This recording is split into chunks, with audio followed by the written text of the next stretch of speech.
it would probably be with us. We've been kept a number of times since then without getting it, but now it is here.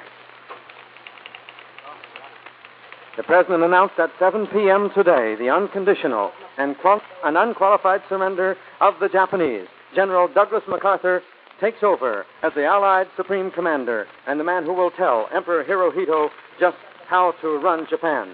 General MacArthur will also accept the formal surrender for the United Nations, the United States acting as the country for the other members of the United Nations.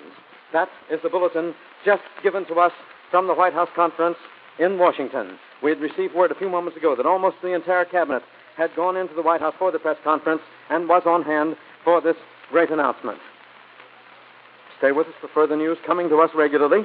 General MacArthur, the man that so many hoped would be the gentleman in charge and would go over and take over the Japanese islands and supervise their performance until an election was held, has now been named the Allied Commander-in-Chief over Japan to command Emperor Hirohito. At the same time that our President was making the surrender announcement, Clement Attlee, Prime Minister of Great Britain, announced it in a broadcast over the international BBC broadcasting station, Beam to America. Word had been given us today that the announcement would be made concurrently in the four capitals of the United Nations, the four leaders of the United Nations. Our reply, the reply sent to us from Japan, had no qualifications whatsoever. They accepted the terms that were laid down for them at the Potsdam Conference. And this conforms exactly with the Potsdam Declaration, the declaration that President Truman sent to Japan.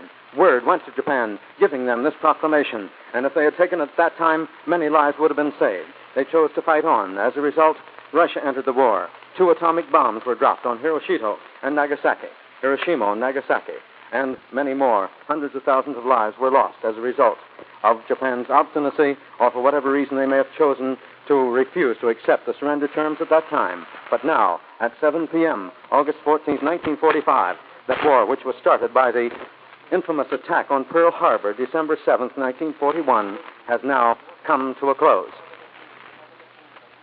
Japan has surrendered unconditionally to the United Nations. More news will come to us immediately from the White House press conference. Mutual representatives were on hand, flashed the news to us immediately, and we brought it to you just at the very moment. Of course, pandemonium has broken loose at the White House. The great press conference was on hand, 150 newsmen, 35 photographers, all trying to get in to be first to come out with that news. President Truman announced today that fighting in the Second World War has ended. He also announced that General of the Army, Douglas MacArthur, has been appointed Supreme Commander of the Allied Army of Occupation in Japan. MacArthur will rule Japan through Emperor Hirohito. The Emperor, however, is retained. The news given to us is that the Emperor is retained. No more lives will be lost in the Pacific. No more soldiers will go in that direction to give their blood in order to bring the peace which we must have in this generation, and we hope in every other generation. We've just received word that Emperor Hirohito's own signature were on the documents of surrender. His own signature on those documents of surrender. Now, much talk is going around concerning just where the surrender will be formally signed. The Emperor will order all armed forces under his command. We're bringing you the news just as quickly as it is given to us. The Emperor will order all armed forces under his command to lay down their arms immediately. Full surrender in all parts of the world. Wherever Japanese troops have been fighting, they will now conform to full surrender in all parts of the world. The President said, I've received this afternoon a communication from the Japanese government in reply to the message forwarded to that government by the Secretary of State on August 11th. I deem this reply a full acceptance of the Potsdam Declaration, which specifies the unconditional surrender of Japan. And as we told you just a couple of moments ago, Prime Minister Attlee just stated that the surrender of arms was authorized by the Emperor in official Japanese reply, carrying a full approval of the Emperor. The document was signed by Tojo also. The President has declared a 2-day holiday in honor of VJ Day. Celebration that was started this morning will be continued. National holidays, 2 of them. It was announced in England the other day that there would be 2 holidays over there, and now there's been a 2-day holiday announced for all government departments and agencies. We have not been told yet just when that 2-day holiday will be, but no doubt it'll be very soon. VJ Day is with us. I know you're all just as happy as we are here in the Mutual Newsroom to be able to flash to you all these details concerning VJ Day, which is finally with us. Long years of war which captured and took care of Italy, war which did away with Mr. Mussolini, war which took us in to do away with the Nazis and to vanquish Hitler, has now overcome Hirohito. We want to clarify one thing. In New York, we can tell by looking out the windows that Bedlam has broken out in Times Square. We're going over there in a little while and bring you the color and description of that scene. But we do want to emphasize one thing, that VJ Day, as such, will not be proclaimed until after the formal signing of the surrender terms by Japan. The three allies in the Pacific War, Great Britain, Russia, and China, will be represented at the signing, as you've heard, by high-ranking officers.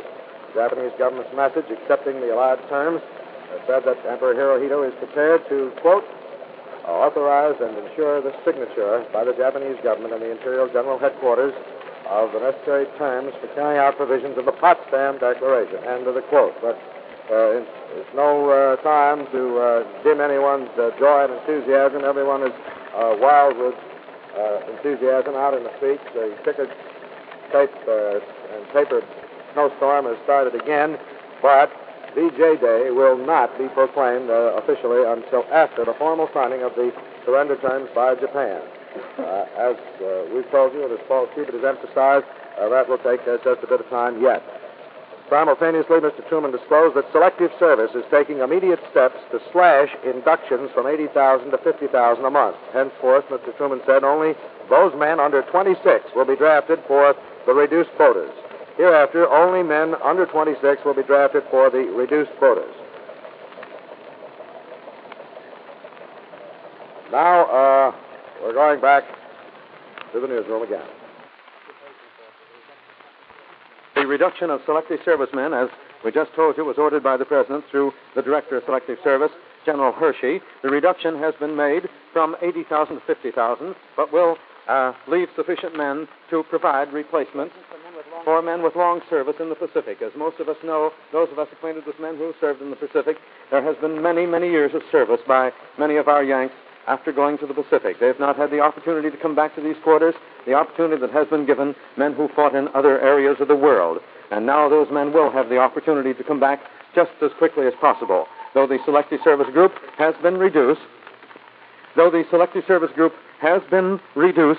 it is enough to allow an exchange of men and to allow them to continue their job over there. We want to repeat, VE Day is with us. Japan, VJ Day, they're all over now, so we get mixed up. Japan has surrendered unconditionally, and General Douglas MacArthur has been named Allied Commander-in-Chief to rule over Hirohito. And so, on this day, at 5 seconds after 7 o'clock, August 14th, 1945, the war has ended. There will be no more fighting. The President will proclaim VJ Day. Ladies and gentlemen, our national anthem.